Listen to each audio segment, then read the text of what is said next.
আসসালামু আলাইকুম। কেমন আছো সবাই? আজকে যে টপিক নিয়ে আলোচনা করব, এই টপিকে এইচএসসি থেকে শুরু করে অ্যাডমিশন প্রত্যেকটা পরীক্ষায় প্রচুর প্রশ্ন আসে। এমসিকিউ, সিকিউ এবং রিটেন প্রত্যেকটা বিষয়ে এইখান থেকে প্রশ্ন আসে। আজকে আমরা ৩টা জিনিস শিখব। একটা হচ্ছে ফ্রি রেডিকেল কি, কার্বোক্যাটায়ন কি, কার্বোঅ্যানায়ন কি। ঠিক আছে? জৈব বিক্রিয়ায় বা অর্গানিক রিঅ্যাকশনে বন্ধন ভাঙে এবং বন্ধন গড়ে। এই যে বন্ধনের বিভাজন, এই বিভাজনটা হয় দুই ভাবে। একটা হচ্ছে সুষম বিভাজন, আরেকটা হচ্ছে অসম বিভাজন।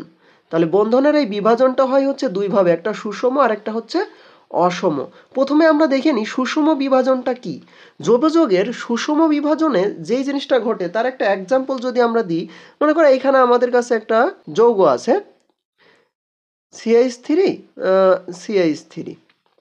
তো সুষম বিভাজন মানে এই যে কার্বন কার্বনের যে বন্ধনটা, এই বন্ধনে যে দুইজন কিন্তু ইলেকট্রন শেয়ার করে গঠিত, তাই না? তো এই শেয়ারকৃত ইলেকট্রনটা যার যার ইলেকট্রন সেই নিয়ে সমান দুই ভাগে ভাগ হয়ে যাবে। অর্থাৎ সমান এরা বিভাজিত হয়ে যাবে, একদম সমানভাবে এরা বিভাজিত হয়ে যাবে। ঠিক আছে? তো সমানভাবে বিভাজিত হয়ে যাওয়ার পর যেই জিনিসটা তৈরি হয়, সেইটাকেই আমরা বলি হচ্ছে ফ্রি রেডিক্যাল। সেটাকে আমরা বলি কি? Free radical. এই যে যার যার ইলেকট্রন এখানে শেয়ারকৃত ইলেকট্রনটা যার যার ইলেকট্রন সে নিয়ে গেছে। সম বিভাজনের ফলে কি তৈরি হয়? ফ্রি রেডিকেল তৈরি হয়। আর এই যে ফ্রি রেডিকেল বা মুক্তমূলক তৈরি হয়, এই ফ্রি রেডিকেল বা মুক্তমূলকে ইলেকট্রনের ঘাটতি থাকে। ইলেকট্রনের ঘাটতি থাকে কিভাবে? এখন সবাই বলতে পারো যে যার যার ইলেকট্রন সে নিয়ে যাচ্ছে, তাহলে ইলেকট্রনের ঘাটতি থাকে কিভাবে? না, মূলত ইলেকট্রনের ঘাটতি বলতে ও নিজে ফিল করে, অর্থাৎ মুক্তমূলকটা নিজে ফিল করে যে ওর কাছে ইলেকট্রন কম আছে। যখন ও হচ্ছে বিভাজিত হয়ে যায় তখন কিন্তু ওর কাছে ও ফিল করে যে আমার কাছে ইলেকট্রন কম আছে। এই জন্য বলা হয় যে ফ্রি রেডিকেলে ইলেকট্রনের ঘাটতি থাকে। আর ফ্রি রেডিকেলগুলো খুবই সক্রিয় হয়। ঠিক আছে? তাহলে ফ্রি রেডিকেলে ইলেকট্রনের ঘাটতি থাকে এবং হচ্ছে সে খুবই কি সক্রিয় হয়। এখন প্রশ্ন আসে যে ফ্রি রেডিকেলের নিচের কোন ফ্রি রেডিকেলের স্থায়িত্ব বেশি বা কোনটির সক্রিয়তা বেশি, এরকম কিন্তু প্রশ্ন আসে। স্থায়িত্ব এবং সক্রিয়তা পরস্পর কিন্তু উল্টা। স্থায়িত্ব যার বেশি তার কিন্তু সক্রিয়তা কম। তো এইরকম যদি কোনো ব্যাপার আসে আমাদের কাছে যে একটা জানলে আরেকটা জানা সহজ, তাহলে আমরা যে কোনো একটা জানবো বা একটা শিখবো। তাহলে প্রথমে আমরা যদি স্টেবিলিটি বা সক্রিয়তা যে কোনো একটা শিখবো, একটা শিখলে আমরা অন্যটা কিন্তু সহজেই বলতে পারবো। তো ফ্রি রেডিকেলের স্টেবিলিটি বা হচ্ছে স্থায়িত্বর ক্রমটা আমরা একটু দেখি। দেখো, ফ্রি রেডিক্যাল কিন্তু কি থাকে? ইলেকট্রনের ঘাটতি থাকে। তো এখন একটা জিনিস দেখো, এইখানে 4টা যৌগ আছে, এই 4টার কার স্থায়িত্ব বেশি? এখন দেখো তো, এই যে একটু যদি তোমরা একটু খেয়াল করো, এটা কিন্তু 3 ডিগ্রি যৌগ, এটা 2 ডিগ্রি, এটা 1 ডিগ্রি, আর এটা হচ্ছে 0 ডিগ্রি। ডিগ্রি নির্ণয় করা হচ্ছে যদি কারোর প্রবলেম থাকে তাহলে সেই ভিডিওটা আমি হচ্ছে কমেন্টে দিয়ে দিব।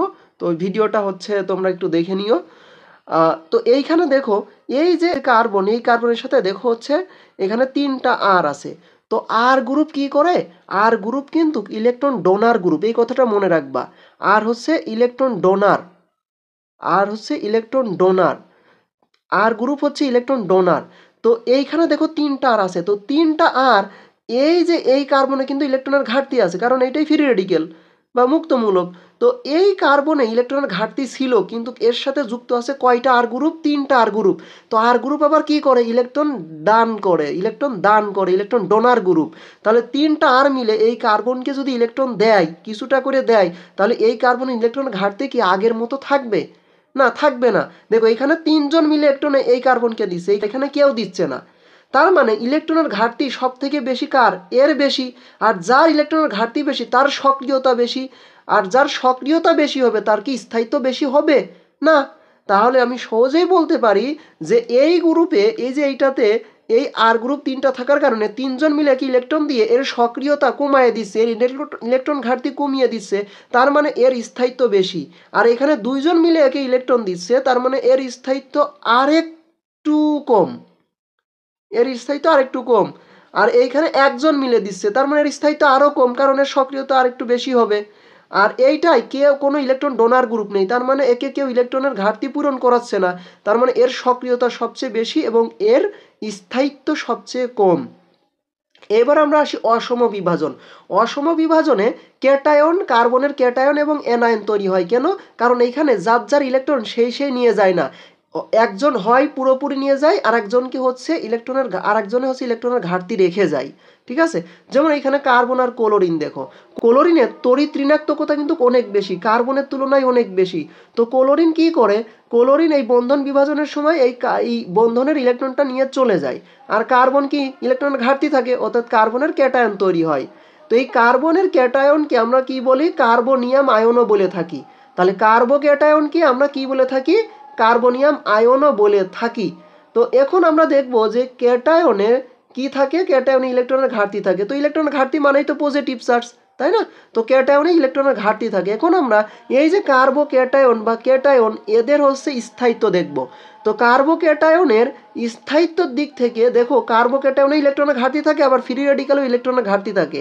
তাহলে ফ্রি রেডিক্যালের স্থায়িত্বের ক্রম যা হবে, কার্বো ক্যাটায়নের স্থায়িত্বের ক্রমও কিন্তু তাই হবে, কারণ এতেও ইলেকট্রনের ঘাটতি, এতেও ইলেকট্রনের ঘাটতি ছিল। তাহলে এর ক্ষেত্রেও স্থায়িত্বের ক্রম হবে 3 ডিগ্রির, তারপরে 2 ডিগ্রি, তারপরে 1 ডিগ্রি, তারপরে হচ্ছে 0 ডিগ্রি। তার মানে 3 ডিগ্রির স্থায়িত্ব বেশি, 2 ডিগ্রির কম, 1 ডিগ্রির আরো কম, 0 ডিগ্রির আরো কম। কেন? কারণ 3 ডিগ্রির সাথে 3টা আর গ্রুপ আছে, আর আর গ্রুপ থাকা মানে সে ইলেকট্রন ডোনার, আর ইলেকট্রন ডোনার মানে এর ইলেকট্রনের ঘাটতি কিছুটা কমাই দিবে। তাহলে স্টেবিলিটি বা স্থায়িত্বের ক্রম যদি জানা হয়ে যায়, তাহলে সক্রিয়তার ক্রম কি জানা সহজ না? অবশ্যই, সক্রিয়তার ক্রম হচ্ছে এই স্থায়িত্বের উল্টা। আর কার্বনায়ন, ঠিক আছে, কার্বনায়ন মানে কি, কার্বনের নেগেটিভ চার্জকে আমরা কার্বনায়ন বলি। তো এইটার একটা এক্সাম্পল, যেমন কার্বন আর ম্যাগনেসিয়াম, ম্যাগনেসিয়ামের তড়িৎ ধনাত্মকতা বেশি, মানে তড়িৎ ঋণাত্মকতা কার্বনের থেকে কম, কার্বনের তড়িৎ ঋণাত্মকতা বেশি। তো যার তড়িৎ ঋণাত্মকতা বেশি সে হচ্ছে বন্ধনের ইলেকট্রনকে নিজের দিকে টানে। তো এই কার্বন বন্ধনের ইলেকট্রনকে নিজের দিকে বেশি টানে, এবং বিভাজনের সময় কার্বন ওই ইলেকট্রনটা নিয়ে চলে যায়। এই জন্য এই যে কার্বন নেগেটিভ চার্জে চার্জিত হয়, আর ম্যাগনেসিয়াম পজিটিভ। এইবার এই যে কার্বনায়ন, কার্বনায়ন হচ্ছে এই কার্বো ক্যাটায়নের উল্টা। তাহলে কার্বো ক্যাটায়নের স্থায়িত্ব যা ছিল, কার্বনায়ন তার উল্টা। তাহলে কার্বো ক্যাটায়নের স্থায়িত্ব ক্রম যা হবে, কার্বনায়নের স্থায়িত্ব ক্রম তার উল্টা হবে। তাহলে এর স্থায়িত্বের ক্রম যদি 3 ডিগ্রি, 2 ডিগ্রি, 1 ডিগ্রি হয়, তাহলে এর স্থায়িত্ব ক্রম হবে 0, 1, 2, 3। তাহলে এইটা হচ্ছে কার্বনায়ন বা কার্বনের নেগেটিভ চার্জের স্থায়িত্ব কর্ম। তাহলে সক্রিয়তার কর্ম কি হবে? অবশ্যই এই স্থায়িত্বের কর্মের উল্টা হবে। তো আশা করি এখন থেকে এই যে অর্গানিক কেমিস্ট্রির যে বন্ধন বিভাজনের ফলে, সুষম বিভাজনের ফলে যে ফ্রি রেডিক্যাল তৈরি হয়, অসম বিভাজনের ফলে যে কার্বো ক্যাটায়ন এবং কার্বনায়ন তৈরি হয়, বা কোন ফ্রি রেডিক্যালের স্থায়িত্ব বেশি বা সক্রিয়তা বেশি, এই সব নিয়ে তোমাদের আর কোনো সমস্যা হবে না।